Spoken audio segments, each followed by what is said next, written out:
Hola, hola compañero.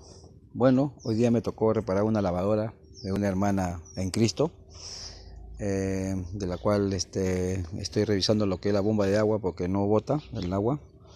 Es una lavadora de marca LG, muy buena marca por lo cierto, y de 7 kilos creo, si me equivoco, 7.5.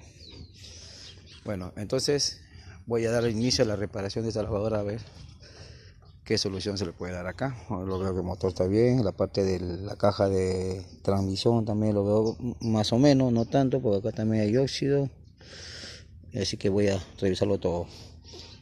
Ahorita he sacado lo que es la bomba de agua, de la cual no bota el agua, dice, puede ser por eso también la falla, así que voy a revisarlo bien.